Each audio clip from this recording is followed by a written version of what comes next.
Hi, I'm Adele Michael, and welcome to Mindset for Visibility. I just had a birthday, so I lit up the birthday unicorn, and I'm going to make a wish for all of us. My wish is that we all be happily more visible in our business this year. Help me blow it out. Yay! So, yeah, it wasn't a big number, it wasn't a zero number. It's a bigger number than it was last year, but we're still here. So I have been talking to you about the fear triangle. And these are the top 3 fears that I've heard people talk about when they talk about not wanting to be visible in their business. They don't want to be judged, they don't want to be pushy, and they don't want to be rejected. So today I want to talk about being pushy. I hear it all too often. Women who have their own small business, their practice, or their service, a service business say, I just don't want to send any more emails. I think I'm sending too many emails. When they've sent maybe one to talk about an event they're going to have, one email is not too many. With our fractured attention span, and so many people being overloaded with COVID and the economy and weather in Texas and winter, children not being in school, children going to school, you really, one email is not going to push somebody over the edge. It's not being pushy.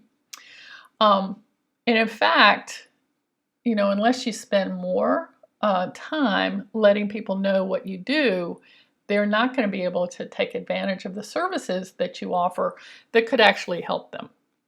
So when you don't want to be pushy, you actually think that people are paying more attention to you than they really are.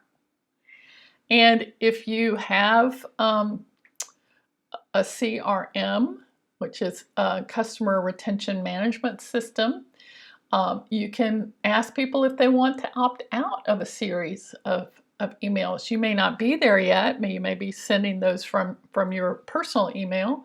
But as you get bigger, then you need an email broadcast system. And you can say, hey, I'm going to be talking about this for the next few days. If you don't want to hear about it, opt out. No problem. I think when people say I don't want to be pushy, I'm talking about women entrepreneurs in particular, they're saying, I'm not claiming my expertise. So in a sales conversation, I've had clients say this to me. It's like, I just don't want to be pushy. I don't want people to think that I'm being too salesy, when really they are not claiming their own expertise. They are like letting the client or the prospect run the show. I've been very guilty of this. Had many conversations where I was just visiting, like we like to do in the South. It wasn't targeted. It wasn't looking at, wow, can I help you? Are you an ideal client for me? Am I an ideal client for you? Coach, ideal coach for you. Maybe I have hired people, of course, to be my coach, and they were a great fit. But it wasn't being pushy, but I was claiming my authority. So that's another way that we avoid being pushy, but because we avoid being visible because we think we're going to be too pushy. And I think when you stop yourself by thinking you're going to be too pushy, you stop serving other people. They don't know that you exist. They don't know that you have that new program that could really help them, or the coaching program if you're a coach. And you limit their abundance and you limit your abundance because you deserve to be paid and compensated for your work. So, what's the antidote to this? Well, the antidote is to change your thoughts. Do a 180 and think, what if I did claim my expertise? What if I did say, yeah, I know what I'm talking about and I can help the right people? Would it be a service to you to be of service to others?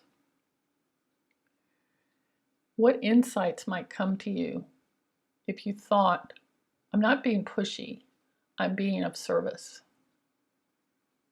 I'm sharing my expertise and I'm letting people know how I can help them. So hiding your light under a bushel basket is not the plan. If you are a light, you should shine. So I'm encouraging you to change your thoughts about being pushy.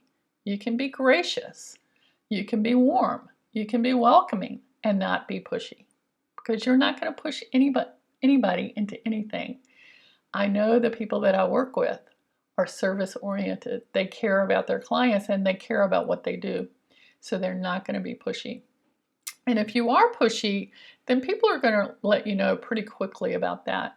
I had that experience several years ago. I did a training with two people who had worked for Tony Robbins. They used to, bring the crowds into the arenas that he would teach in the cities where he would teach. And they taught me a very pushy sales style. And I tried it out on a group and they were shocked. They did not realize, they didn't think that was going to come from me. I was shocked by their response, and I really got it immediately. It's like, oh yeah, that wasn't really being of service, that was being pushy. And it really put me off my game for a while, because I thought that was the only way to sell. I thought that was the only way to present, and it's not. You can be yourself and share the service that you provide in a way that's true to you. So I went ahead and got some help with all of that, and I feel like I can offer what I can do for other people without being pushy, without shaming them into anything, and by truly being myself. So if that's something that you are struggling with, I invite you to create or book a session with me for a free consultation at my website, adelemichael.com, and over on the right, you can just book a free consultation by clicking there, scheduling your free half hour with no obligation. Would love to talk to you. And I will ask you a few questions just so I'll be ready to help you in the best way possible. And I appreciate your listening. I'll be back next time. And until then, enjoy visibility.